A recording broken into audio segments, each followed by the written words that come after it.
Bienvenidos a la última clase de este curso sobre la libertad y sus enemigos, un panorama general. Esta clase se compone de dos partes, un video, una grabación de una charla que yo di el año pasado, en octubre, que se llama La tentación totalitaria. Esta charla fue dada en el contexto de la universidad que hace el Cato con la Fundación para el Progreso, y ese es el material que ustedes ya han visto, ese es el material que deben ver primero, y esta clase que voy a dar ahora complementa lo que se dijo en esa charla. Por lo tanto, es una clase más corta que las normales y es un complemento de la charla que ustedes ya, espero, hayan visto. Tienen también un texto que yo escribí hace ya un tiempo que les da un panorama de la evolución de la historia de las ideas que van conduciendo al marxismo especialmente, que es la doctrina colectivista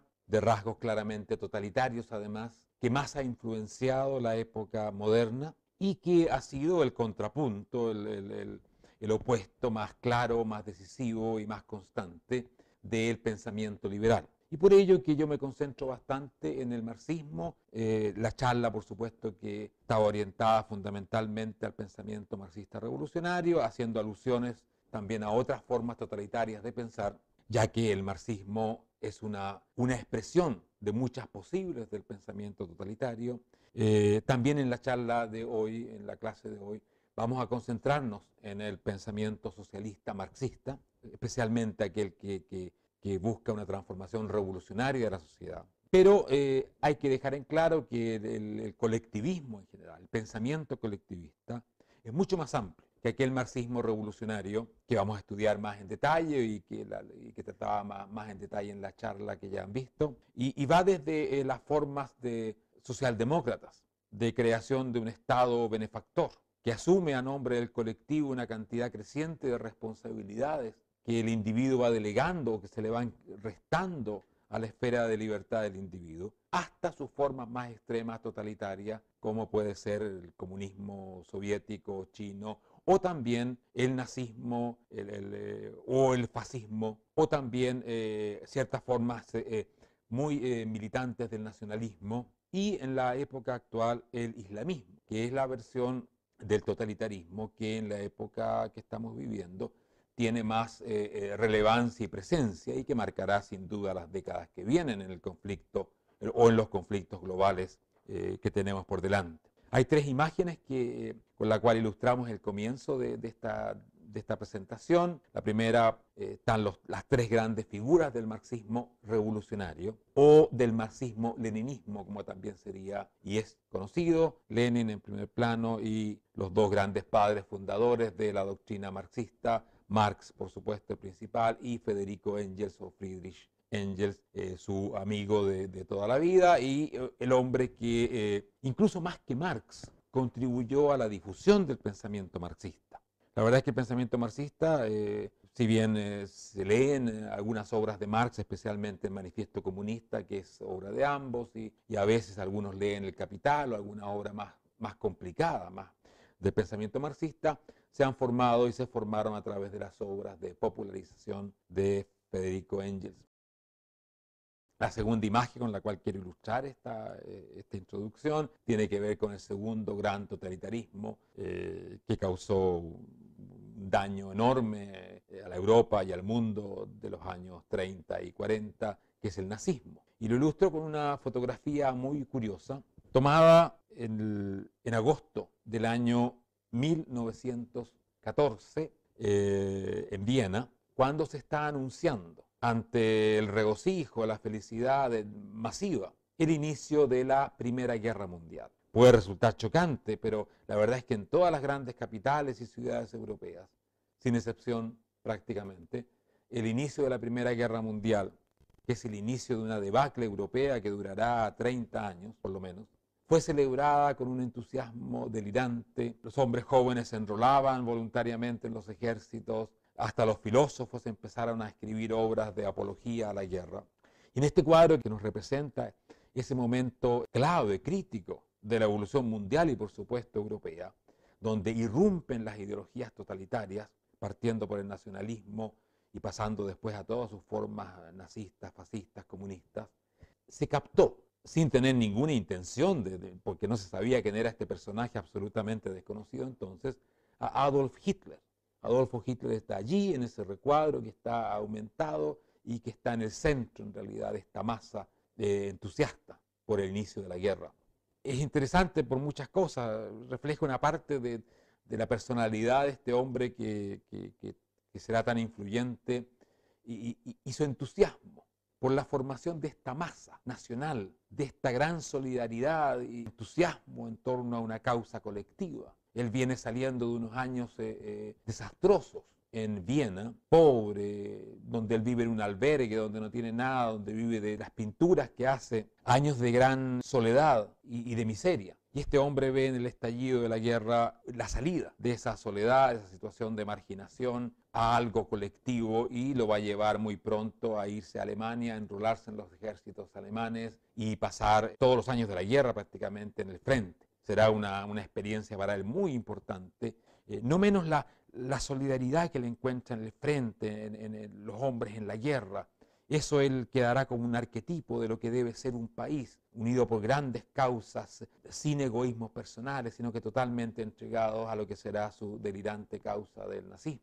La tercera imagen es sobre el tercer totalitarismo, Osama Bin Laden, la propuesta actual que hacen los grupos islamistas, fundamentalistas, de creación de una comunidad directamente religiosa, la Umma universal basada en las enseñanzas del profeta Muhammad, en el Corán, en la ley islámica. Tres propuestas que tienen mucho en común, más allá de sus diferencias evidentes. Aquí hay propuestas religiosas, propuestas ateas, pero que todas proponen un futuro de colectivismo, de solidaridad, de comunidad, donde la soledad, las limitaciones del individuo son superadas por su entrega al colectivo, a la causa colectiva. Están movilizando, como ya veremos, un viejo sueño, una vieja búsqueda de la humanidad por salir de todo tipo de limitación, todo tipo de lucha, de contradicción, de separación entre los seres humanos, ofrecerles un paraíso en la tierra, sea a nombre de Alá o de Dios o de las leyes de la historia o de la raza superior,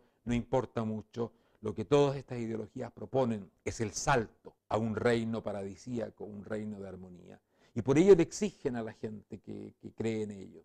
Y después a todas las sociedades cuando toman el poder, que se entreguen totalmente, que depongan toda individualidad, todo interés personal para sumarse a esta construcción del mundo paradisíaco del futuro y que siempre ha terminado, no es raro, en verdaderos infiernos sobre la tierra, en dominios totales del ser humano. Como digo, estas son versiones extremas, ilustro porque especialmente volveré a la primera, a la del marxismo revolucionario, ilustran la forma más pronunciada del pensamiento colectivista, pero este pensamiento tiene las versiones mucho más suaves de la socialdemocracia, también del pensamiento paternalista conservador, todas versiones que le ofrecen al individuo una salida colectiva, una seguridad colectiva y un repliegue o simplemente destrucción de la libertad. La libertad que siempre es revolucionaria, que siempre es cambio, que siempre es riesgo y inseguridad. Todos estos movimientos colectivistas tratan de sustituirla o limitarla para darle al individuo seguridad y sentido de pertenencia. Y ese ha sido el precio terrible que se ha pagado cada vez que los seres humanos han optado por estas alternativas colectivistas. En la charla que ustedes ya han visto, yo he nombrado algunos autores, he dado algunas referencias interesantes para entender la reacción colectivista en su conjunto y especialmente las formas más militantes, marxismo, nazismo, fascismo, actualmente islamismo. Y uno de los autores que para mí es más significativo y sin duda dentro del pensamiento liberal juega un papel excepcional es Karl Popper, y un libro escrito en condiciones dramáticas que es La sociedad abierta y sus enemigos. Popper decide escribir esta obra el año 1938.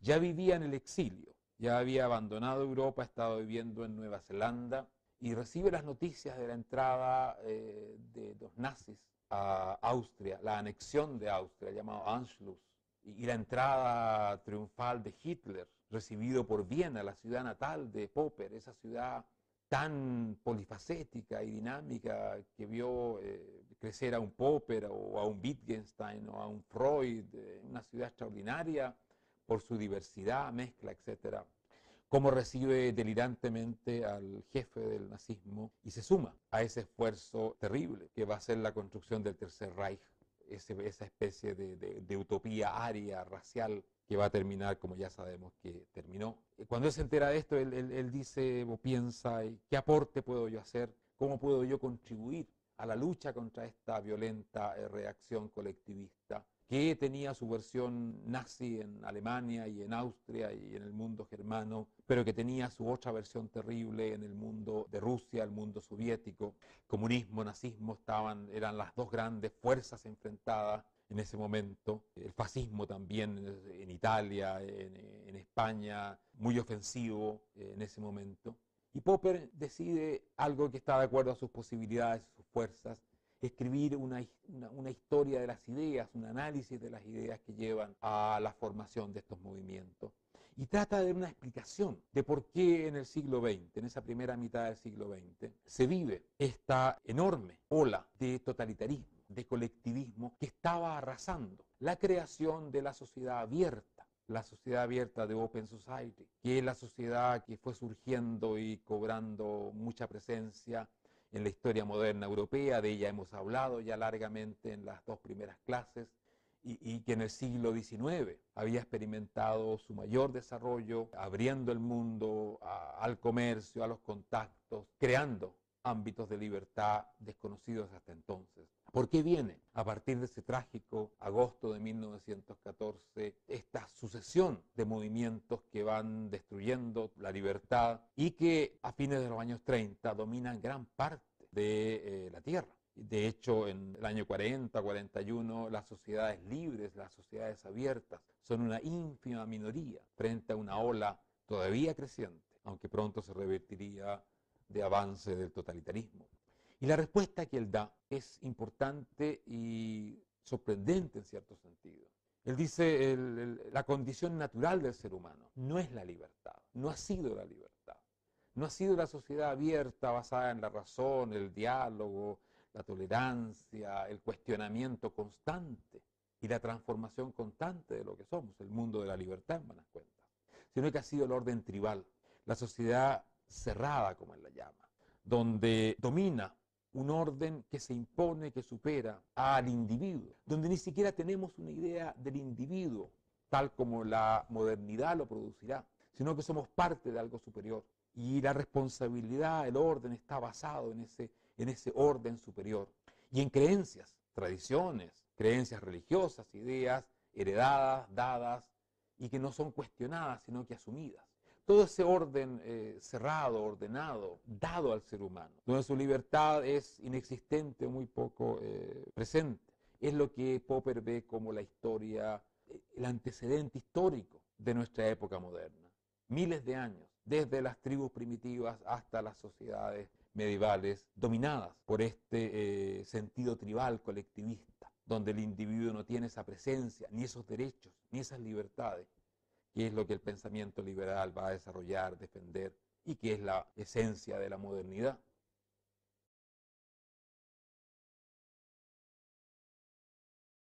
Por lo tanto, él nos dice que nuestra historia, la irrupción de la libertad en esta historia, es un hecho nuevo y tremendamente conmocionante, conmociona, transforma, subvierte y crea en ciertos momentos una gran inseguridad en el ser humano. En general, la libertad es inseguridad porque estamos cambiando todo el tiempo. La sociedad abierta es la sociedad que le da a cada uno el derecho a cambiar las condiciones de vida de todos. Es algo muy impresionante como idea. La innovación tecnológica, económica, las nuevas ideas que creemos, toda esa innovación que cambia el mundo y que lo está cambiando constantemente. Por supuesto que hace que el futuro sea impredecible, porque está abierto a la libertad.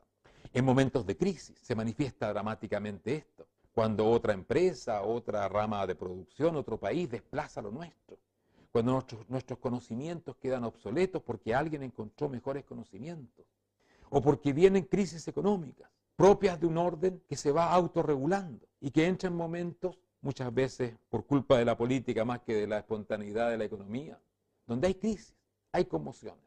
En todos esos momentos, y en general, bajo el peso de la responsabilidad de la libertad, el ser humano puede tender a una búsqueda de restaurar el colectivismo, la sociedad cerrada, el control.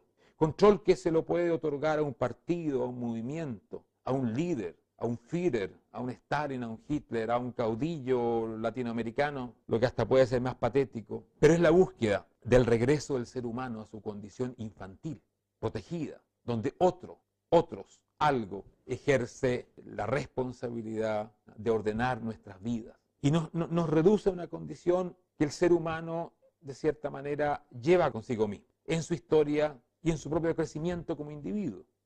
Venimos desde nuestro nacimiento, nuestra infancia, del orden protegido, donde no somos responsables. Hay otro que nos alimenta, nuestros padres nos dan toman nuestra responsabilidad, que no podemos asumir, por supuesto. Esa idea de la vuelta al orden protegido es lo que Popper ve en la base de las reacciones colectivistas, la búsqueda de restaurar el orden tribal, de enfrentar la novedad y los desafíos de la libertad, buscando no solo restaurar un viejo mundo, sino crear una especie de utopía tribal. El comunismo, el nazismo, el fascismo, el islamismo, son utopías tribales. Reproponen el mundo ese de la infancia o de la tribu, pero a nivel de grandes sociedades a veces muy desarrolladas.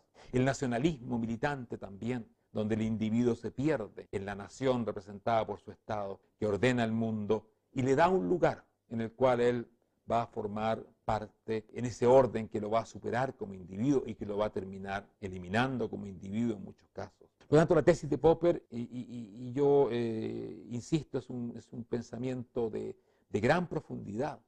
¿Por qué? Porque nos ayuda a pensar no solamente el colectivismo y la reacción totalitaria del siglo XX, también nos ayuda a entender las reacciones no totalitarias como el estado del bienestar, la socialdemocracia, que son invitaciones suaves a entregar, delegar, perder la libertad para que sea asumida por un Estado que no tiene las características del totalitarismo, pero que sí termina avasallando grandes espacios de libertad. Además, la explicación de Popper tiene un rasgo de actualidad muy importante, porque estamos viviendo una época de expansión de la libertad que es extraordinaria. Lo que Popper discute, el siglo XIX, la irrupción de la libertad fundamentalmente en Europa y en lo que era América del Norte, es el preámbulo de la globalización actual y la expansión ya a nivel mundial de lo que es la libertad económica, civil, política, de las comunicaciones, de los contactos, que es lo que estamos viviendo hoy día.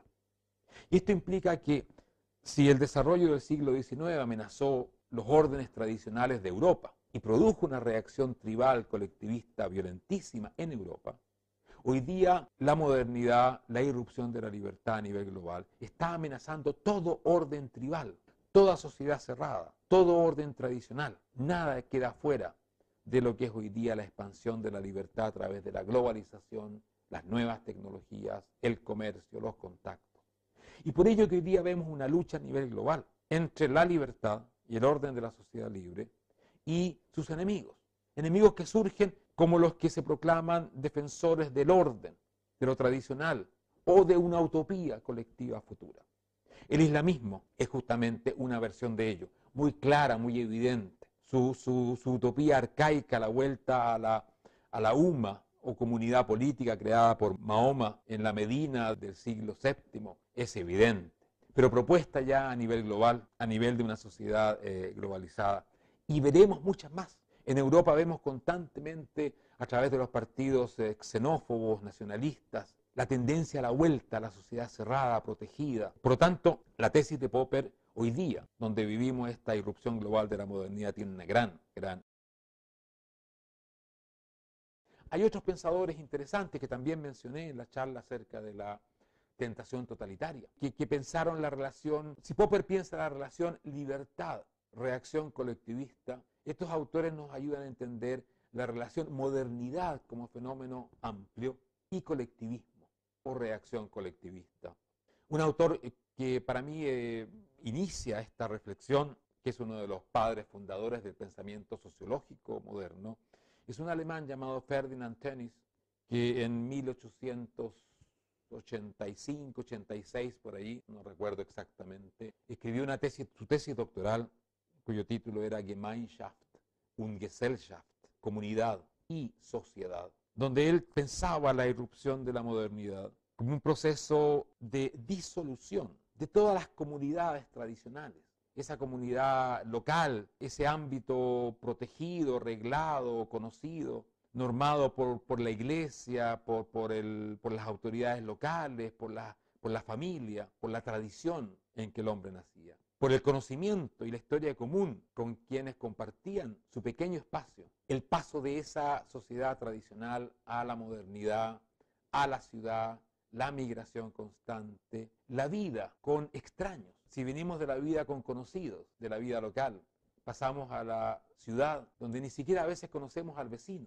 Gente que no comparte una historia, comparte un lugar pero no comparte una historia, que no tiene una comunidad natural. Y eso para Ferdinand Tönnies es un desafío extraordinario. Y él ve una cantidad de problemas allí, que son muy importantes y que serán reflexionados posteriormente por una serie de pensadores sociales, filósofos. Hannah Arendt, a la cual volveremos pronto, y ahí hay un sello con la imagen de Hannah Arendt de la vieja República Federal Alemana, es uno de esos pensadores que vinculó directamente este tipo de ideas al totalitarismo moderno. Pero hay muchos más que tratan de entender el significado de la comunidad perdida y la búsqueda moderna por la comunidad que puede asumir estas formas violentas como el totalitarismo. Este mundo de alienación en el sentido de vivir con extraños, de lo ajeno como cotidiano. Y también, como diría un famoso sociólogo francés, Durkheim, la anomia, la falta de normas compartidas porque no tenemos esa tradición, todo eso que nos genera naturalmente un conjunto de reglas, de puntos de referencia comunes. Y él se plantea cómo se crea los valores comunes compartidos, cómo se crea el sentimiento de comunidad en esa Gesellschaft, sociedad urbana de las ciudades, etc. El surgimiento de la soledad a veces como condición cotidiana del hombre moderno. Todo eso fue reflexionado y Hannah Arendt lo transforma posteriormente en la base de su reflexión sobre el totalitarismo en uno de los libros más importantes, junto con el de Karl Popper, del siglo XX, que se llama justamente Las raíces del totalitarismo, o como su título original dice, Las raíces del poder total o de la dominación, Herrschaft total. ¿Y qué es la esencia del totalitarismo?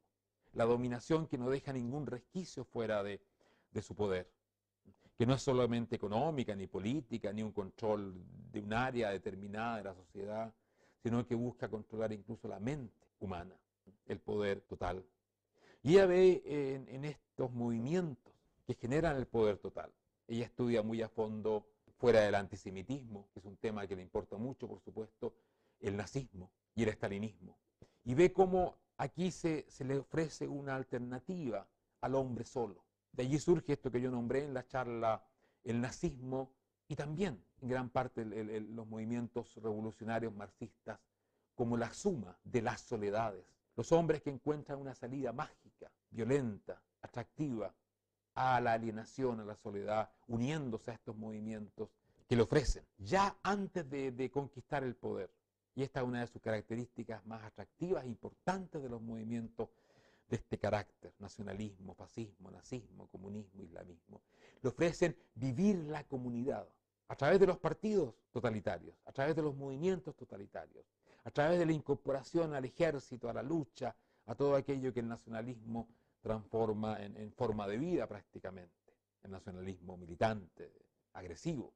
Le ofrece ahí una salida. Es una invitación a la secta donde uno puede vivir esa comunidad que en la sociedad moderna nos falta tantas veces. Cojeamos de allí. Y la libertad es parte de ello. La libertad va disolviendo y creando nuevas comunidades todo el tiempo en ese movimiento de inestabilidad constante.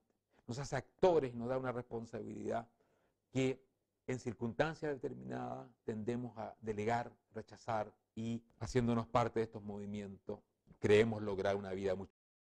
Pero también el Estado social, que es el nombre tradicional alemán del Estado moderno del bienestar. Este Estado social es la creación no de la izquierda, sino de la derecha. de la derecha más conservadora, podríamos decir, y está representada históricamente por Bismarck, el canciller alemán, el hombre que reunifica Alemania, o unifica Alemania, mejor dicho, y que ya a fines del siglo XIX propone que el Estado, para impedir justamente el desarrollo de los movimientos revolucionarios, cree un sistema de protección, asuma una serie de tareas para crear un ambiente de más seguridad para el trabajador fundamentalmente, bajo la dirección del Estado. Por lo tanto, la idea del estado del bienestar, ese estado papá, mamá y en fin, y niñera también, como diría la señora Thatcher, es una idea muy conservadora, propia del paternalismo conservador, que luego será asumido por los movimientos socialistas, socialdemócratas, y que se expresa en los modernos estados del bienestar. En realidad la palabra Estado social todavía es la palabra que se usa, por supuesto, en Alemania, pero que también es muy común en España. Y que nos proponen esta alternativa colectivista mucho más suave que la otra alternativa, que es la totalitaria.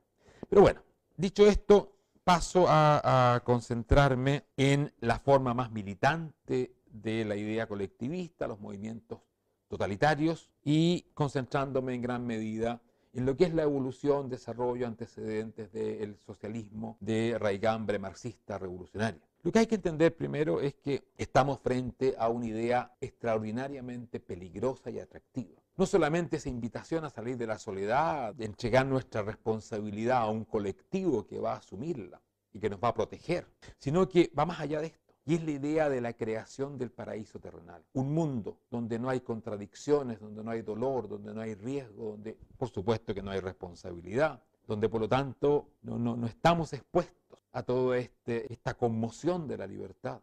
Pero tampoco a lo tradicional, a la falta simplemente de los bienes más elementales o de las libertades esas ausentes. Ahora nos invitan a una especie de libertad paradisíaca, que por supuesto que no es ninguna libertad, porque ahí vivimos todos en un interés común, subsumidos en una especie de libertad comunitaria, que finalmente deja muy poco espacio a la libertad.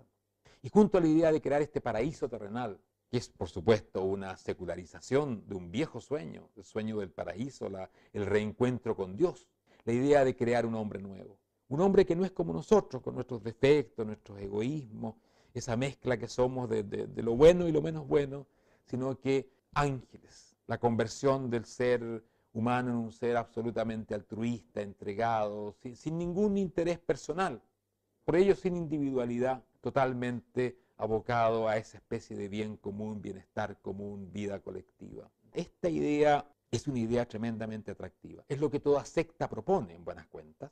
Esa comunidad donde el hombre está totalmente entregado y se siente muy pleno a través de esta entrega muchas veces. Esta idea tan peligrosa, tan atractiva, tiene una vieja historia. Se ha manifestado en la modernidad. Voy a mostrar dos imágenes de este hombre nuevo, este paraíso terrenal. Aquí a la izquierda apareció la imagen socialista marxista de la Unión Soviética. El hombre soviético, o la mujer soviética en este caso, ustedes ven, es fuerte, es optimista, está indicando un futuro que vendrá bajo la bandera roja.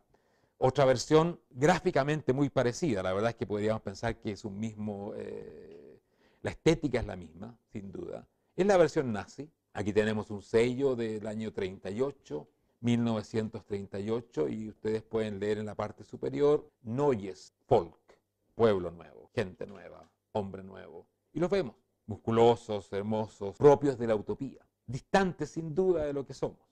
Y por ello que ambas ideologías invitan a esta depuración del ser humano, que termina habitualmente en tragedias masivas.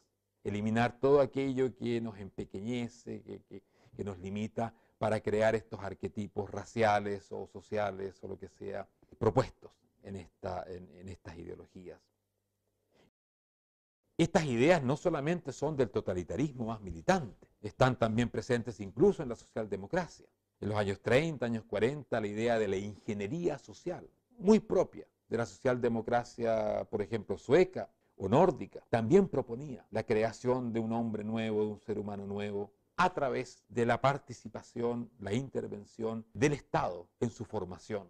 Así se proclamó, se propuso la entrega directa de los niños recién nacidos al cuidado del Estado para poder profesionalmente ir generando este individuo que sería parte de una sociedad futura, racional, perfecta, etc. Decimos que es un sueño muy antiguo, un sueño milenario, por supuesto, expresado en realidad en todas las religiones.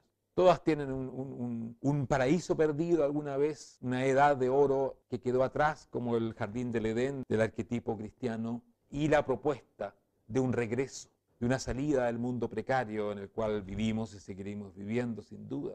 Un cambio de nuestra condición fundamental para elevarla a esa condición angelical. Aquí tenemos una representación del comienzo de la Edad Moderna, de un gran pintor conocido en español como el Bosco, pero Bosch, porque es de origen holandés. El cuadro está en el Prado. Son un montón de magníficas representaciones del infierno, del paraíso, que van contraponiendo a veces en trípticos, una forma muy característica de ese tiempo de pintar. Pero esta es la idea paradisíaca, ese futuro reencuentro con la humanidad, con lo colectivo, con todo aquello que nos saca de la precariedad de la vida. Y esta es otra imagen de una tradición religiosa completamente distinta, el budismo. Estamos en el oriente, la idea del nirvana, que es la salida de todo lo que nos limita, los sentidos, las sensaciones, los deseos, todo aquello, para reincorporarnos a una especie de entidad celestial, eterna. El fin de la reencarnación, de toda esa mezcla de lo espiritual con lo material, de lo superior con lo supuestamente inferior, que es el deseo. Y por eso que es un retraimiento máximo de todo aquello que es la vida normal del ser humano. Esto está en toda religión, en toda representación tradicional de lo que es la vida humana. Los chinos tienen su idea del reino celestial, inspiradora por supuesto en gran parte del comunismo chino moderno y de muchas otras tendencias filosóficas, sociales, políticas chinas. Ha estado presente el sueño de salir de nuestro estado limitado y pasar a este estado superior.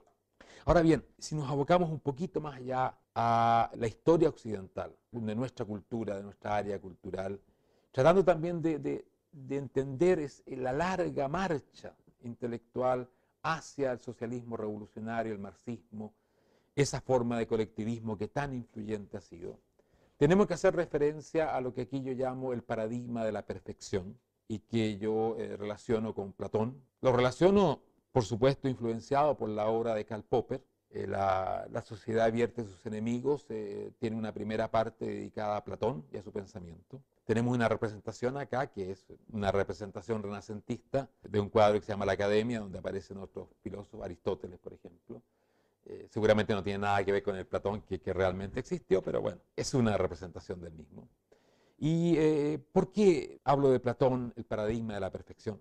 Porque Platón es el filósofo que propone una idea extraordinariamente importante en nuestra evolución intelectual. Y es la idea de la existencia de ese mundo que él llama el mundo de las ideas, que es el mundo de los arquetipos perfectos, del cual nuestra realidad, nuestro mundo, nosotros como seres humanos, nuestra sociedad y todo lo que vemos, son lo que Platón describiría en una famosa parábola prácticamente, como sombras imperfectas de la perfección que está en ese mundo ideal. Y aquí está planteando un tipo de idea, de conflicto entre lo que somos y la perfección, que se transforma en muchos movimientos políticos, y esta es la idea que va hacia el utopismo actual, las utopías modernas, en la búsqueda de la perfección. No la perfectibilidad, que es distinto. Perfectibilidad es hacer un poco mejor lo que somos y el mundo que tenemos, lo que está excelentemente bien, y es una esencia del pensamiento liberal. No resignarnos a vivir como vivimos, tratar de hacerlo un poco mejor. La idea de la perfección es totalmente distinta. Es la ambición de suprimir toda limitación, todo aquello que nos hace imperfectos, para crear ese mundo adecuado a este mundo ideal que Platón ve en el mundo de las ideas. Aquí hay una frase muy característica tomada de la República, donde él habla de los filósofos reyes, filósofos que eventualmente gobernarían el mundo. ¿Y qué es lo que estos filósofos pedirían o cuál sería su primera demanda si alguien les permitiese jugar este rol de ser los jefes, los gobernantes del mundo? Y aquí cito un pequeño párrafo, hay mucho más de interés acá, pero el párrafo es el siguiente. Los filósofos mirarán al Estado y los caracteres de los ciudadanos, a los seres humanos, como a un lienzo que es conveniente, ante todo, limpiar. Y esto sigue diciendo que esto es lo que los filósofos querrían, sin duda, hacer, antes de plasmar su creación, su idea, esa idea perfecta del ser humano y de la sociedad. Esta es la idea característica central de todo régimen totalitario, incluso de los colectivismos suaves como los socialdemócratas. Limpiar el lienzo, borrar lo que somos, para pintar, plasmar la utopía, el ser perfecto, la sociedad perfecta. Y a nombre de ello han purgado, destruido, matado el ser humano imperfecto y se han constituido en verdaderos criminales de masa a nombre de la perfección. Por lo tanto, aquí tenemos un paradigma de una fuerza, de una antigüedad y también de un atractivo enorme.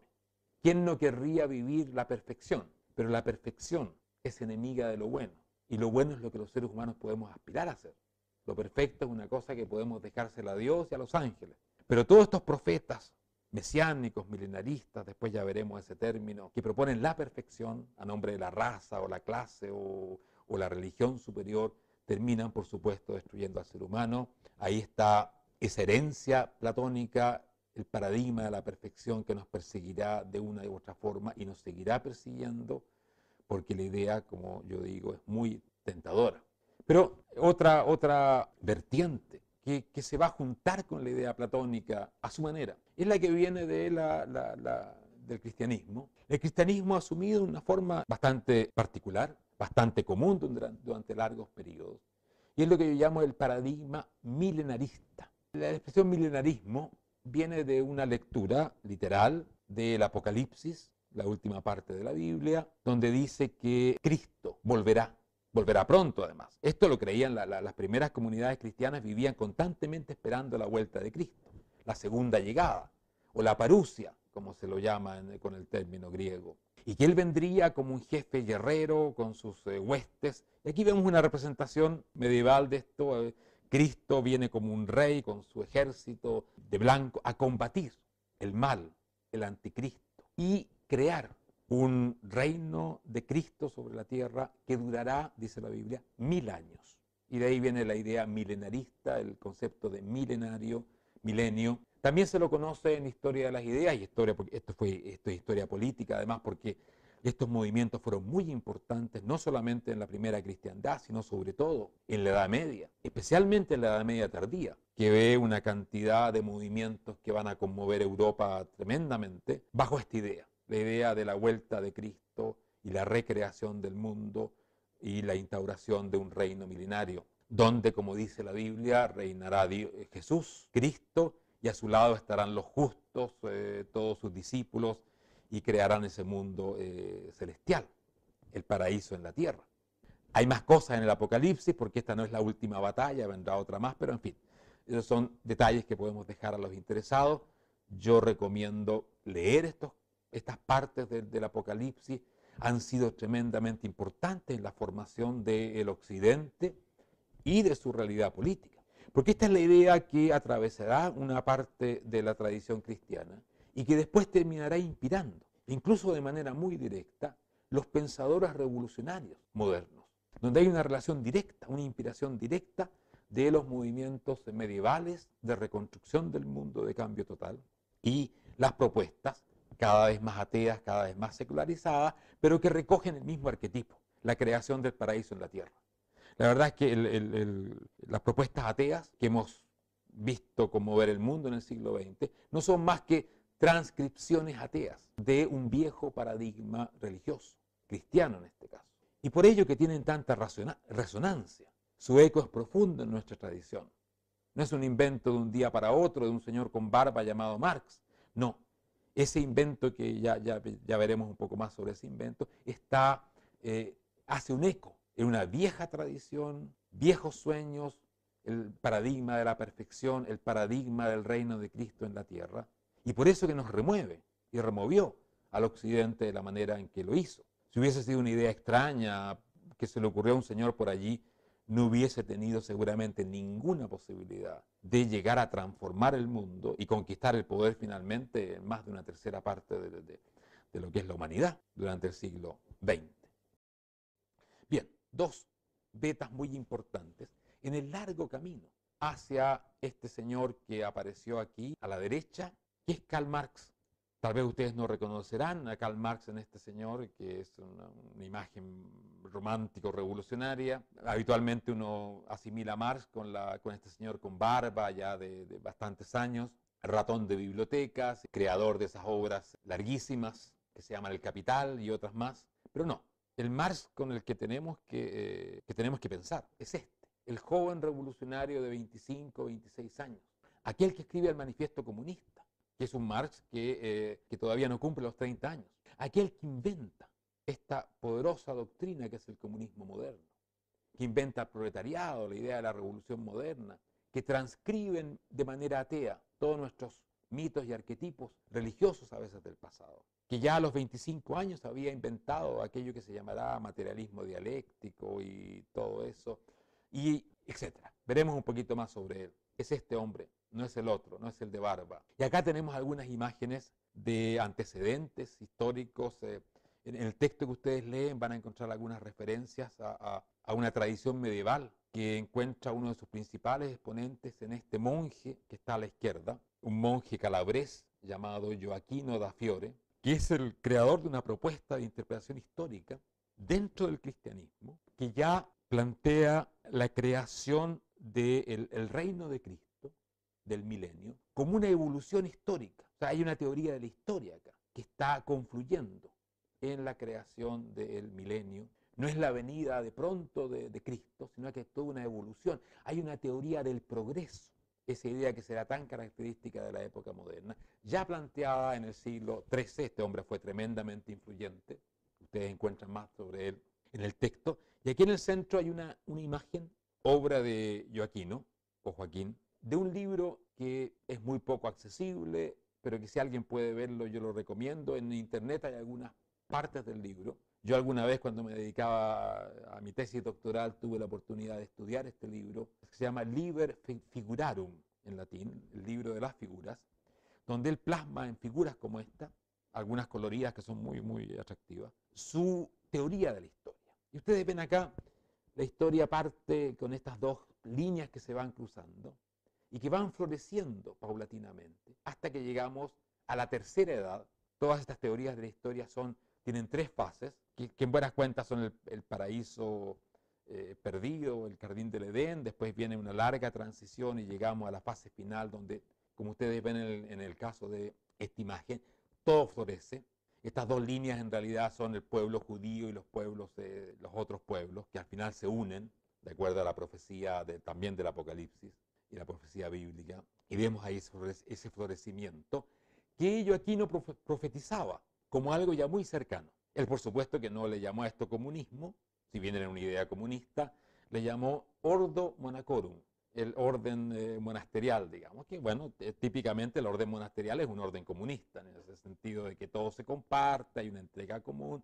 Él veía ese mundo futuro como una especie de ampliación del orden monacal. Es interesante este tipo de paralelos porque nos van dando la esencia de un pensamiento que creemos súper moderno, como es el comunismo moderno, u otras propuestas del tipo que ya hemos visto, pero que tienen todas una esencia, una resonancia antigua.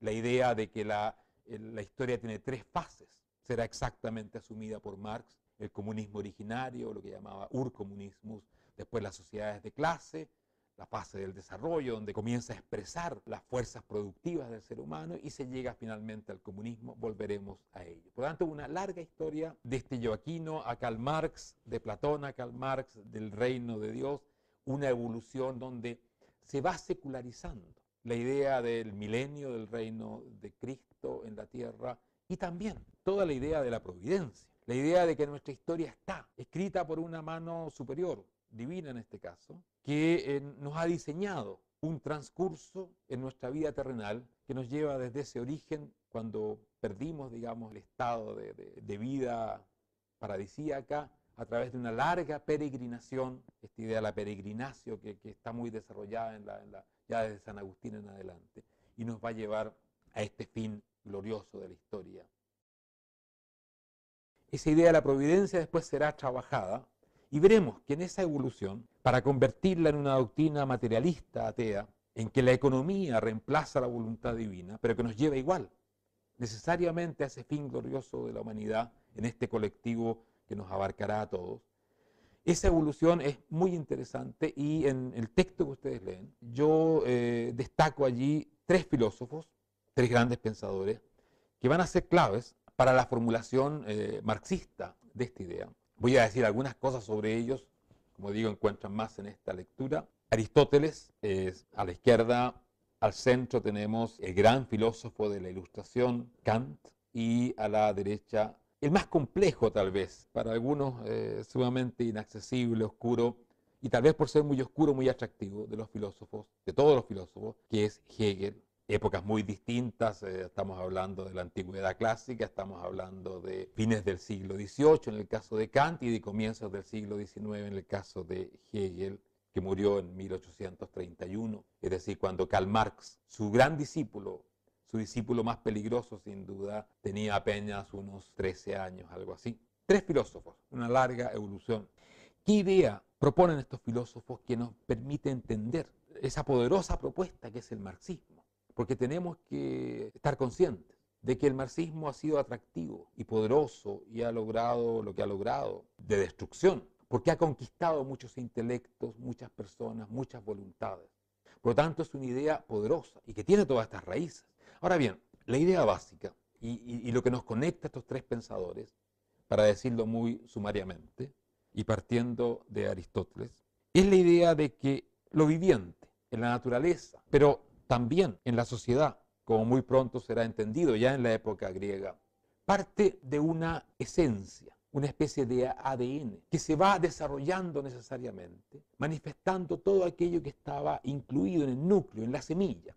Esta es la semilla del árbol que contiene ya todo aquello que el árbol frondoso va a hacer y que en su vida va a plasmar todo esto, desarrollar todo esto de manera necesaria. Nada va a aparecer allí que no haya estado incluido en su semilla, o sea, que tiene incluido todo aquello y que a través del desarrollo nos lleva a manifestar todo lo que está potencialmente incluido en la semilla. Esta es la idea de potencia de Aristóteles, que a través de la fisis es el desarrollo, se manifiesta, crea ese árbol frondoso, hasta llegar a lo que Aristóteles entendía como la entelequia. Nosotros usamos la palabra entelequia como algo incomprensible muchas veces, pero la entelequia era el fin manifestado de las cosas. También podríamos hablar, si quisiéramos ser un poco más aristotélicos, de la causa final. Ustedes habrán escuchado de las distintas causas que tiene Aristóteles. Esta es la causa final, que es ese fin hacia el cual las cosas van progresando. Nos explica los movimientos del desarrollo. Aquello que no entendemos a veces cuando vemos un brote de una rama o qué sé yo, o la semilla que empieza a manifestarse, que no entendemos hasta que vemos todo, el árbol frondoso, la semilla realizada. Esta idea fue la que fue bastante tempranamente traspasada a la historia y se fue viendo la historia del ser humano bajo esta metáfora. Algo que se inicia con un potencial que tiene que pasar un largo camino de desarrollo necesario para llegar al árbol frondoso, al fin de la historia, donde se manifiesta todo lo que está contenido.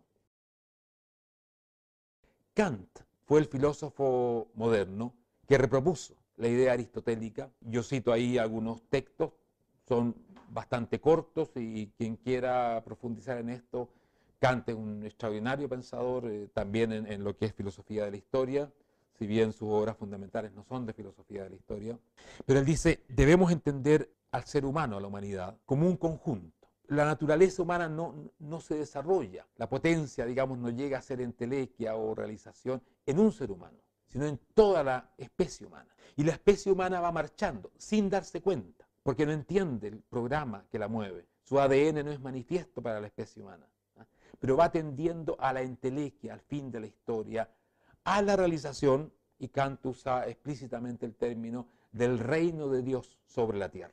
Ahora Kant no es un milenarista revolucionario, no es un Marx ni siquiera un Hegel, y eso lo ve como un lejano futuro, pero él nos da una estructura, que es la estructura que después va a recoger este gran pensador Hegel, que va a proponer toda una visión de la historia y trabajar muchísimo la filosofía de la historia, donde esa idea de la fisis de Aristóteles, de la naturaleza humana de Kant, él la va a transformar en la idea de la razón, o idea como él la llama, que se va realizando en la historia humana. De ahí vienen algunas frases que muy conocidas, como que la historia es la realización de la razón, que no siempre nos aparece racional, pero que en el fondo es. Hay un programa que coincide con la manifestación de la lógica. Es realmente fascinante leer este tipo de ideas. Partimos de lo simple para llegar a lo complejo, y ese mundo de la razón, Hegel la ve realizada ya en su época. Aunque parezca patético, y ya fue patético para la generación que viene, donde viene Marx y Bakunin y todos ellos, que todos son discípulos de Hegel en el sentido de que siguen su pensamiento. Estamos ya hablando de los años, fines de los años 30, comienzos de los años 40. Hegel ha propuesto de que el fin de la historia, la realización de la razón, la creación de la sociedad racional, es decir, del milenio, está ya realizada. Nada menos que en el Estado prusiano de su época. Un Estado que hoy día nos parecería lo más lejos de la razón posible, tremendamente opresivo, en fin, pero que Hegel, como filósofo preso en su época, creyó que era el fin de la historia. Otra característica que quiero nombrar y que voy a destacar un poquito más adelante es su idea dialéctica de la historia, que será una de las esencias del pensamiento marxista. La idea de que el progreso se logra a través de la lucha, el dolor, la contradicción. Esto se contrapone mucho a una idea del progreso que existirá en otras partes, no menos en Francia, donde ve el progreso como algo que va aumentando el conocimiento, aumentando lo que es bueno en la sociedad, podríamos decir. Hegel lo ve muy distinto. El progreso pasa a través de la división, de la separación, de la lucha, y eso va creando una mayor conciencia de lo que somos.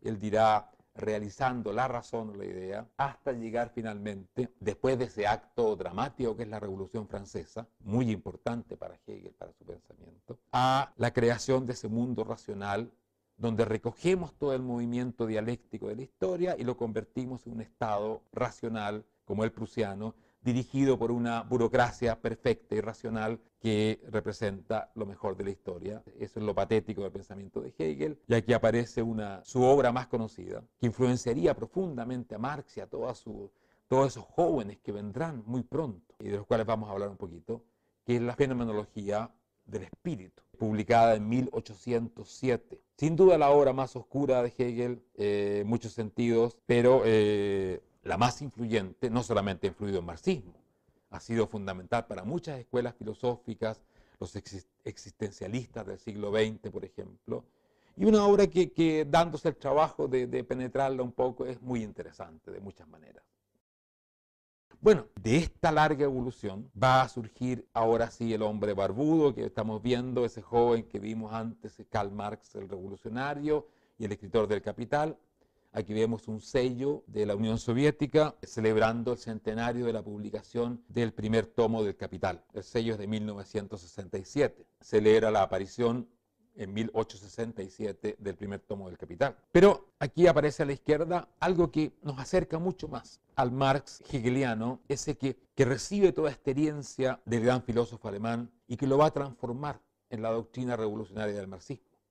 Acá tenemos un dibujo hecho por Federico Engels de los jóvenes hegelianos, el ambiente de Berlín de los fines de los años 30, comienzos de los 40, en los cuales circulan una serie de figuras de extraordinaria importancia. Bakunin andará por ahí, Stirner, que es un anarco-liberal muy interesante, Marx, Engels, muchos más.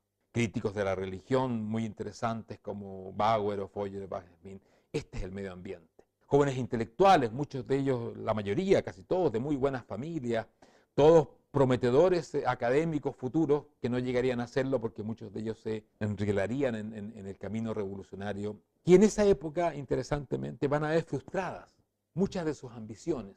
Hay un cambio político en Prusia que va a implicar la llegada de un nuevo monarca que va a ser muy conservador y que va a frustrar la ambición de mayor progreso y libertad que había entre los jóvenes alemanes de esa época, y va a canalizar muchas de estas energías hacia la revolución, que va también tomando una connotación propia del comunismo-socialismo, que ya estaba apareciendo en esa época. Por lo tanto, aquí hay una evolución de Hegel, la utopía comunista, y lo que es común de estos jóvenes es que todos critican la conclusión de Hegel, esta idea de que la razón ya está realizada, que la historia ha llegado a su fin. Ellos la descartan plenamente. Se quedan con la estructura mental de Hegel, la idea de un progreso necesario, la manifestación de la razón, todo esto, la dialéctica, pero rechazan que hayamos llegado al fin de la historia y proponen una utopía como fin de la historia. Y esto es lo que es el paso de ese filósofo bastante conservador que fue Hegel a los filósofos revolucionarios que Marx va a representar. Y dicen, estamos por llegar al fin de la historia. No se ha realizado, pero pronto se va a realizar. Y las obras que ellos realizan, escriben, Marx es el ejemplo más claro, hablan de este fin de la historia ya designado como utopía comunista por Marx, como digo, influenciado por una época donde las ideas comunistas estaban cobrando cada vez más fuerza, como el comunismo venidero. Y aquí estamos hablando de comienzos de los años 40, la formación del marxismo, este joven de los 23 a los 26, 27 años, que no ha conocido ni una fábrica, ni de cerca un proletario, verdaderamente los habrá visto alguna vez pasar por las calles, pero más que eso no tiene, que por especulación filosófica, por lecturas, por discusiones como las que ilustra esta imagen de la izquierda, va llegando a la idea del comunismo y buscando una fuerza que realice esta idea. Y así surge uno de sus inventos, de sus creaciones más potentes, el proletariado. El proletariado es el obrero industrial moderno. Alguien dirá, pero esa es una realidad, ¿existe el obrero industrial moderno? Sí, claro que existe. Pero el proletario de Marx es otra cosa distinta.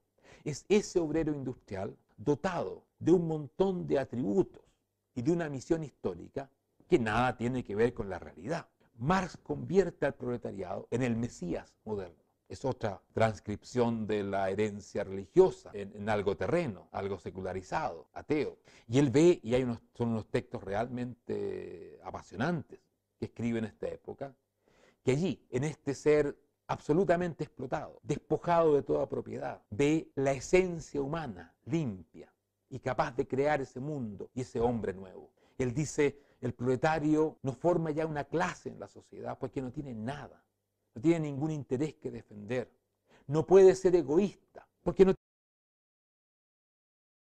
tiene nada, ni propiedad, ni nada, lo han despojado de todo. Incluso de profesión, de conocimiento, lo han reducido a fuerza de trabajo bruta. Lo han reducido, y esto resulta sorprendente leerlo, a la esencia humana, al ser humano genérico. Y como tal, conquistará el poder, destruirá todo privilegio y creará la sociedad del futuro.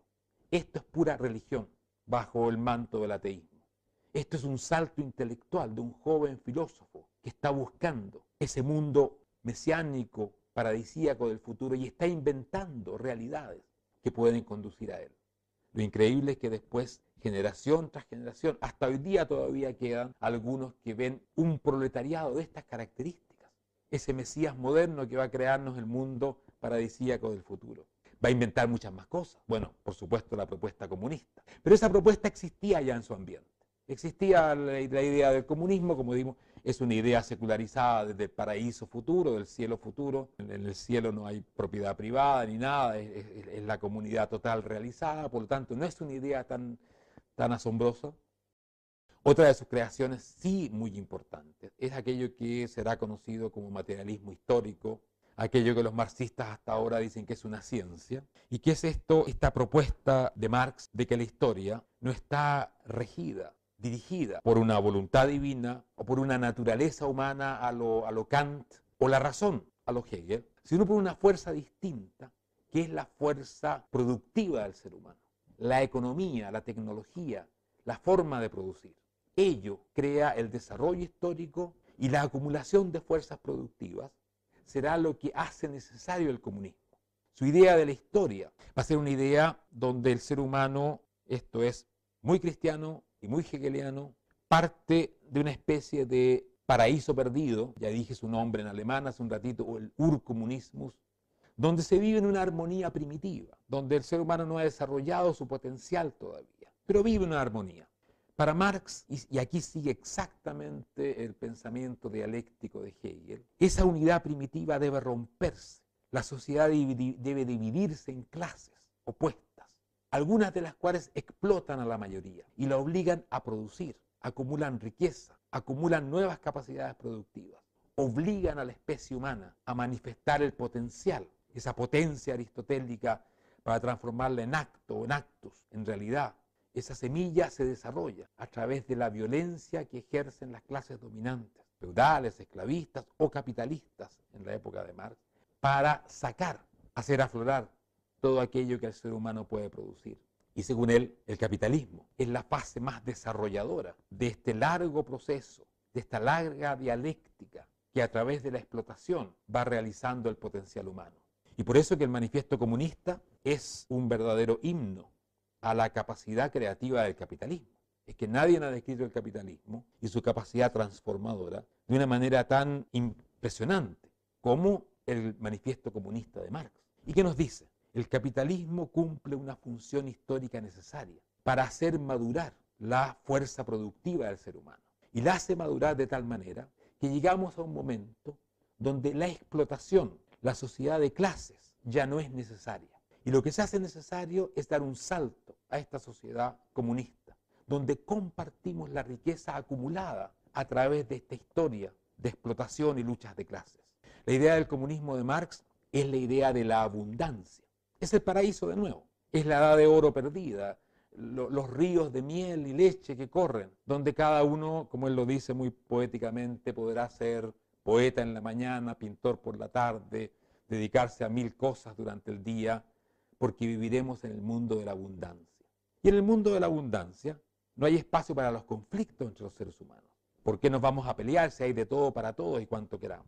Esa es la idea del comunismo. Es algo medio romántico, bucólico, paradisíaco y que plantea además que esto es necesario.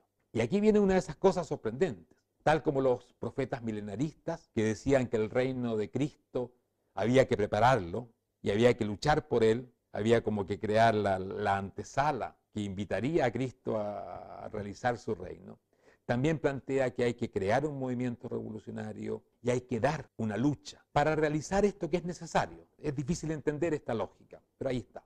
Y él plantea que la revolución comunista no solamente es necesaria para destruir, derrocar la clase dominante, sino también para crear el nuevo hombre, para transformar a este proletariado definitivamente en ese ser nuevo que va a crear la sociedad nueva. Todo esto es, como les digo, religión. Esto es mística, esto es milenarismo, esto es una idea muy antigua que toma unas formas ateas. Y por eso que la mejor definición del marxismo, la más acertada y exacta, sería llamarlo un milenarismo ateo. Una fe militante en la recreación del paraíso o en la construcción del paraíso. Ahora, toda esta historia y toda esta creación intelectual que Marx deja en muchas obras, las principales son de su juventud. Todo lo importante está dicho ya antes del Manifiesto Comunista. Por lo tanto, aquellos marxistas que dicen que el marxismo es una creación de largos años de estudio de Marx en las bibliotecas de Londres, el Museo Británico, etc., todo eso es un invento. Marx inventa el comunismo, el proletariado, el materialismo histórico, la idea de la revolución, todo siendo un joven filósofo que no tiene la más mínima cercanía real con esa realidad de la que tanto hablaba. Es decir, pocos han escrito tanto sobre el proletariado, las fábricas, etcétera, sin tener la más mínima relación real con ello. Sí, su amigo, Federico Engels, que era dueño de una fábrica textil, de una familia bastante adinerada, y que con el sudor de la frente de sus proletarios mantuvo a Marx, que en el sentido de la productividad económicamente rentable fue un desastre. Pero tuvo a este hombre, un capitalista, que fue su gran mecenas y que permitió que siguiera por muchos años después, sí, metido en bibliotecas para escribir obras como El Capital. Ahora, toda esta gran creación intelectual no hubiese pasado de ser una gran creación intelectual si no hubiese habido hombres, movimientos, personajes históricos que le hicieron realidad política. Ya hacia finales de siglo tenemos una inspiración marxista muy presente en la socialdemocracia alemana, pero muy pronto la mayoría de la socialdemocracia alemana se comienza a alejar de los postulados revolucionarios de Marx. Hay grandes pensadores socialdemócratas, el más importante de todos se llama Bernstein, que dicen Marx se equivocó profundamente. Toda esta idea de la revolución, de la polarización de las clases, el pauperismo del proletariado, que era una idea muy importante en Marx, que lo lleva a la revolución comunista, todo eso no es cierto. El capitalismo está generando riqueza, está repartiendo la riqueza, está generando progreso, y tenemos que orientarnos a la lucha reformista por crear un Estado que distribuya más, en fin, por administrar el capitalismo más que por destruirlo. Sin embargo, en el mundo menos desarrollado, donde según Marx no debería haber aparecido la idea comunista porque estaba inmadura todavía la realidad que hace necesario el comunismo, sus ideas van a tener un impacto extraordinario. Y finalmente el marxismo se convertiría, no en el movimiento de los obreros avanzados de Estados Unidos o de Inglaterra, donde nunca tuvo un impacto real, sino en el organizador intelectual de la revolución de los países subdesarrollados. Y el que fue impactado con más fuerza fue Rusia. La Rusia de fin del siglo XIX, país atrasado, que está comenzando a moverse hacia el capitalismo y la modernidad, pero con grandes contradicciones, grandes luchas, grandes problemas. Allí se va a afincar el pensamiento marxista y tomar un giro decisivo, fundamental, a través de este hombre que apareció a la derecha, y que claro, ustedes no creerán que él es Lenin, pero es Lenin, y es el Lenin importante de entender. Es el Lenin de unos 17 años, noble, hereditario, como se descubrió una vez que había caído la Unión Soviética, y en sus archivos estaban las pruebas documentales de la condición de noble hereditario de Lenin, cosa que fue por supuesto un secreto de Estado durante todo el régimen comunista, porque les parecía seguramente poco agradable que un aristócrata hubiese sido el gran creador del movimiento revolucionario moderno. Pero así es. Estos son movimientos intelectuales, son movimientos de gente que puede leer, que puede organizar, que puede soñar con un mundo distinto y que no está produciendo 8, 10, 12 horas al día, como era la realidad de ese tiempo. Y por eso que el marxismo siempre se afinca primero en grupos intelectuales y después esos grupos van al pueblo tratando de movilizarlo, como en el caso de Rusia. Este Lenin de 17 años o 16 años es el hombre que ve morir a su hermano. Y esto es un hecho fundamental en la vida de Lenin. Su hermano Alexander, o Sacha como él le llama, que es el diminutivo de Alexander, Sacha, que será ajusticiado por haber intentado atentar contra la vida del zar. Su hermano se había enrolado en los movimientos terroristas de la época. Estamos hablando de los años 80, 1880. Lenin es nacido en 1870. A mediados de los 80 se producen, y ya de antes, una serie de movimientos de inspiración terrorista que tratan de eliminar al zar y los más altos personajes. Y el hermano de Lenin será ajusticiado por esto. Eso cambiará la vida de este joven que se lanzará a leer, a estudiar y a tratar de hacer lo que el hermano fue. Su lucha tiene mucho que ver con este episodio dramático y pronto este joven de 16, 17 años será un agitador en las universidades, será expulsado, será exiliado, irá a Siberia y empezará sus estudios del marxismo. Y empezará a proponer, no es el único, pero también, pero el más importante, que el marxismo puede perfectamente realizarse en sociedades atrasadas e incluso jugar el rol en parte que el capitalismo debía asumir. Es decir, de desarrollar la sociedad, de desarrollar las fuerzas productivas.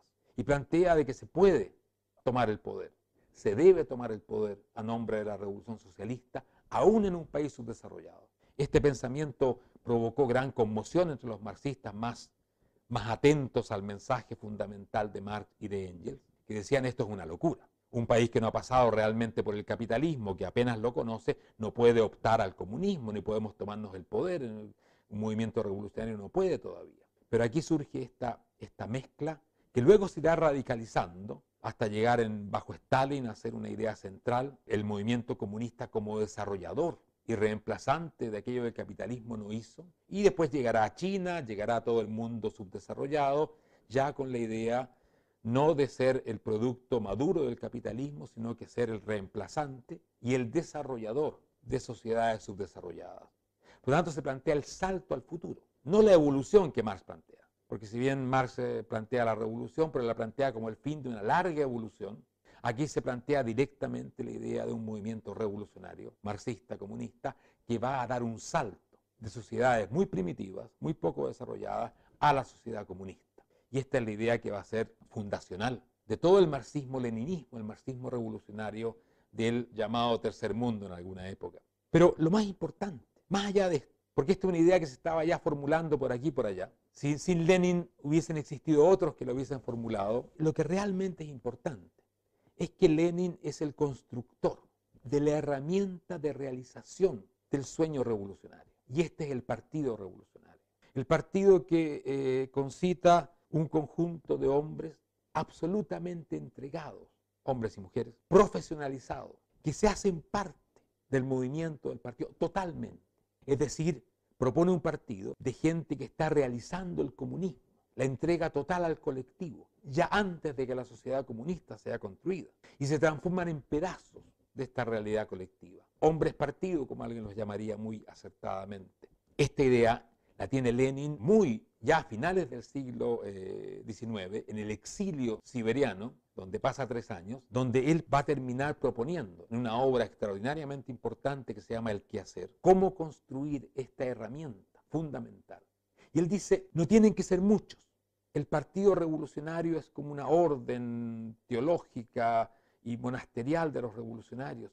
Son pocos, entienden a fondo la teoría revolucionaria, manejan la teoría revolucionaria y son absolutamente entregados al partido. Y basta con algunos miles de ellos para transformar el mundo. Esa Rusia de más de 100 millones de habitantes, él ve posible transformarla con un pequeño núcleo de estos militantes absolutamente entregados, estos monjes revolucionarios que formarán el partido. Esa es la idea fundamental de todo partido comunista, ese núcleo de revolucionarios formadísimos, entregados completamente, es la idea básica del movimiento nazista, muy influenciado por la idea del partido de Lenin, es la idea del fundamentalismo islámico, ese núcleo de hombres que entregan su vida a través de atentados, por ejemplo, suicidas, y que son hombres totalmente entregados, partes del movimiento colectivo. Y esa fuerza manifestará su tremendo poder en 1917, cuando por primera vez un movimiento revolucionario, en este caso marxista, toma el poder. Toma el poder a partir de, tal como Lenin lo pensó, unos pocos miles de hombres, no más de 5.000 a comienzos de 1917, que aprovechan las conmociones revolucionarias para, en octubre del 17, según el calendario ruso de la época, noviembre según nosotros, tomar el poder. Se lo llama la Revolución de Octubre. Es un equívoco en dos sentidos. Primero porque, según nuestro calendario, es noviembre, pero además porque no fue una revolución, sino esencialmente una contrarrevolución. Rusia en el año 17 avanza hacia la democracia, hacia la modernidad, hacia la apertura. Cae el zar, cae el viejo régimen. Aparecen demandas democráticas. Aparece incluso en las primeras elecciones democráticas. Y los bolcheviques, el movimiento comunista, lo que hace es arrasar todo este embrión de democracia. Cierra la Asamblea Constituyente, donde por supuesto ellos no tenían mayoría, e instaura la primera dictadura totalitaria de la modernidad, inspiración de todas las demás dictaduras totalitarias, con toda su idea de la creación de la sociedad nueva, del hombre nuevo, y con toda la violencia que ello implica y que se realiza ya plenamente durante la época de Lenin. Lenin es el creador del Estado terrorista soviético, sin ninguna duda. Stalin lo profundiza, Stalin lo lleva a niveles absolutamente exorbitantes, pero Lenin es el creador, junto con Trotsky y otros grandes dirigentes revolucionarios, del Estado terrorista, que crea el primer Estado totalitario de la Tierra, a nombre de la utopía, a nombre del sueño. Bueno, y hasta ahí dejamos esta exposición complementaria de la otra charla. Está el texto que ustedes estudien y tenemos, espero yo, una importante discusión en el seminario que viene sobre estas ideas que han sido el opuesto más total, más militante contra la idea de la libertad y que seguirá siendo bajo distintas formas. Puede que mañana no se llame marxismo ni leninismo, se llamará de otra manera, pero es el ideal colectivista, el ideal que le ofrece al ser humano la colectividad, la seguridad, la comunidad, al precio de entregar su libertad.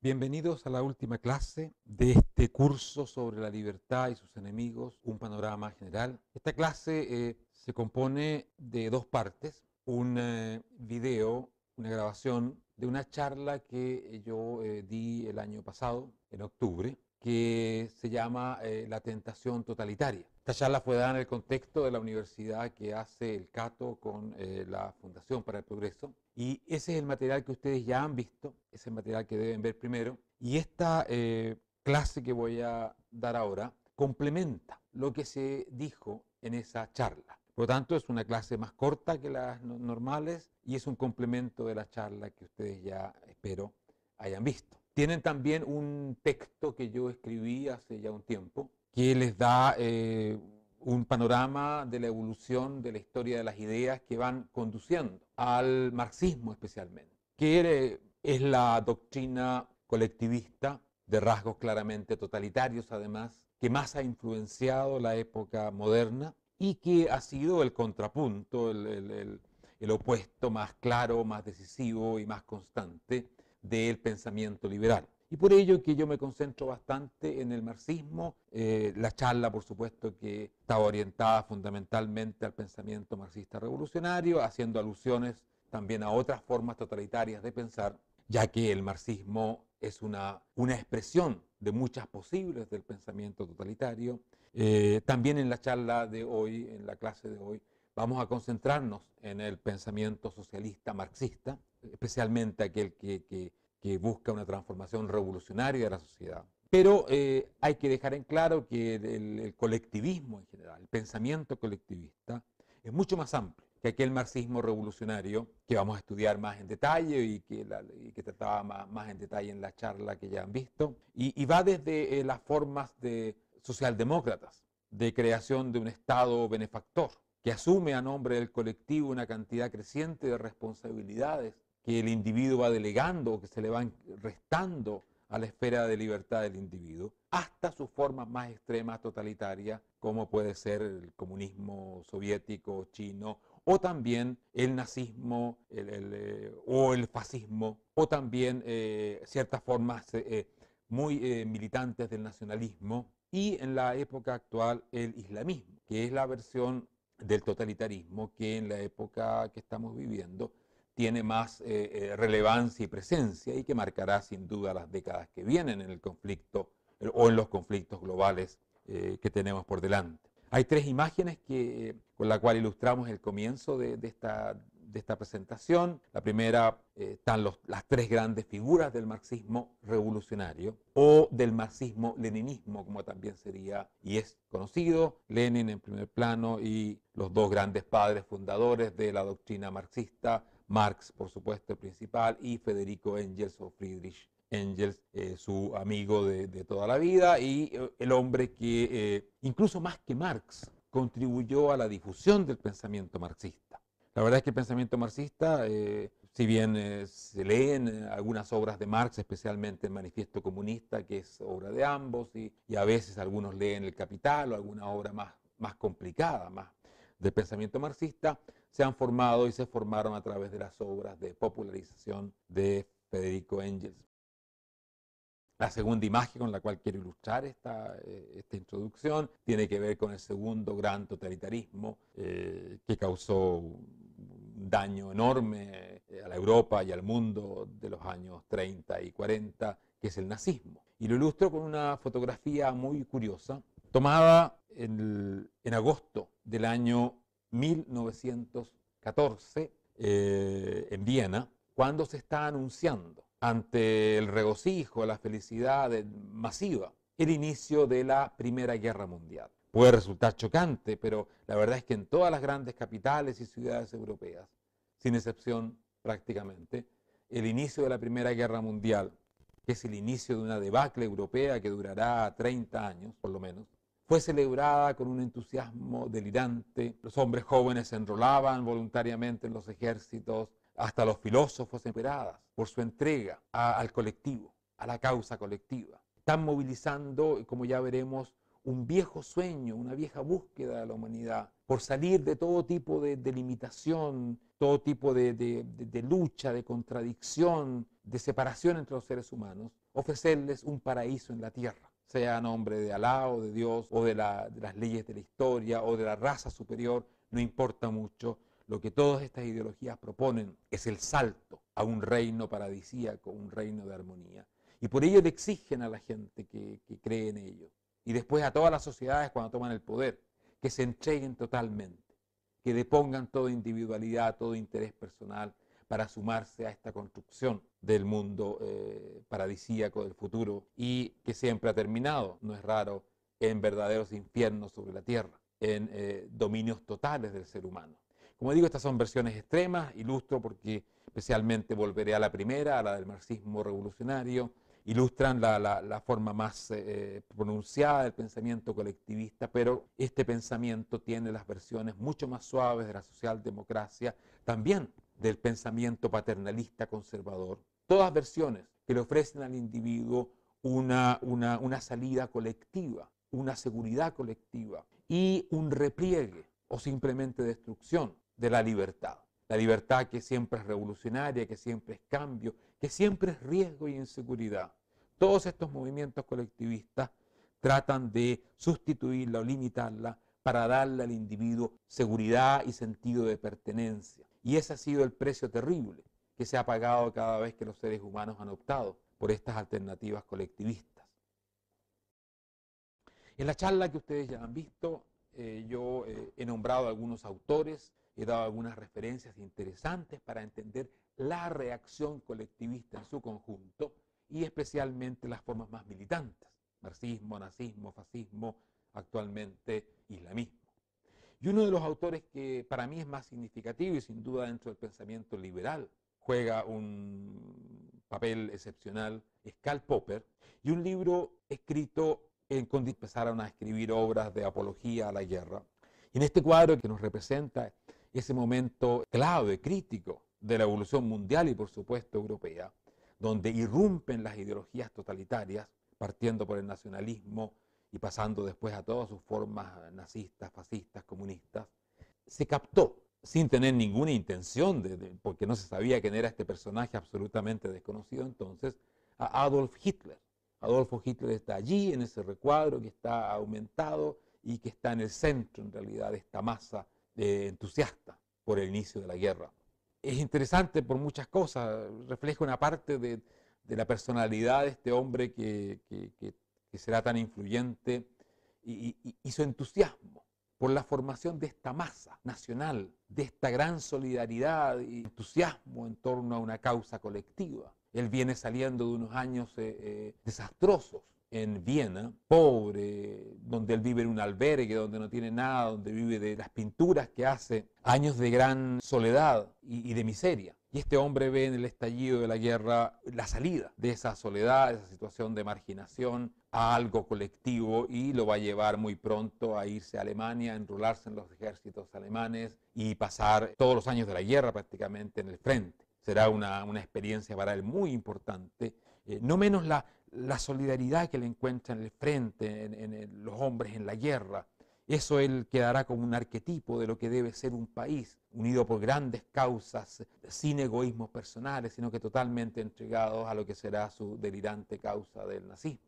La tercera imagen es sobre el tercer totalitarismo, Osama Bin Laden, la propuesta actual que hacen los grupos islamistas, fundamentalistas, de creación de una comunidad directamente religiosa, la Umma universal basada en las enseñanzas del profeta Muhammad, en el Corán, en la ley islámica. Tres propuestas que tienen mucho en común, más allá de sus diferencias evidentes. Aquí hay propuestas religiosas, propuestas ateas, pero que todas proponen un futuro de colectivismo, de solidaridad, de comunidad, donde la soledad, las limitaciones del individuo son visiones dramáticas, que es la sociedad abierta y sus enemigos. Popper decide escribir esta obra el año 1938. Ya vivía en el exilio, ya había abandonado Europa, estaba viviendo en Nueva Zelanda y recibe las noticias de la entrada de los nazis a Austria, la anexión de Austria, llamado Anschluss, y la entrada triunfal de Hitler, recibido por Viena, la ciudad natal de Popper, esa ciudad tan polifacética y dinámica que vio crecer a un Popper o a un Wittgenstein o a un Freud, una ciudad extraordinaria por su diversidad, mezcla, etc. Cómo recibe delirantemente al jefe del nazismo y se suma a ese esfuerzo terrible que va a ser la construcción del Tercer Reich, esa especie de utopía aria, racial, que va a terminar como ya sabemos que terminó. Cuando él se entera de esto, él dice o piensa, ¿qué aporte puedo yo hacer? ¿Cómo puedo yo contribuir a la lucha contra esta violenta reacción colectivista que tenía su versión nazi en Alemania y en Austria y en el mundo germano, pero que tenía su otra versión terrible en el mundo de Rusia, el mundo soviético? Comunismo, nazismo eran las dos grandes fuerzas enfrentadas en ese momento. El fascismo también en Italia, en España, muy ofensivo en ese momento. Y Popper decide algo que está de acuerdo a sus posibilidades, sus fuerzas, escribir una historia de las ideas, un análisis de las ideas que llevan a la formación de estos movimientos. Y trata de dar una explicación de por qué en el siglo XX, en esa primera mitad del siglo XX, se vive esta enorme ola de totalitarismo, de colectivismo que estaba arrasando la creación de la sociedad abierta de Open Society, que es la sociedad que fue surgiendo y cobrando mucha presencia en la historia moderna europea. De ella hemos hablado ya largamente en las dos primeras clases, y que en el siglo XIX había experimentado su mayor desarrollo, abriendo el mundo al comercio, a los contactos, creando ámbitos de libertad desconocidos hasta entonces. ¿Por qué viene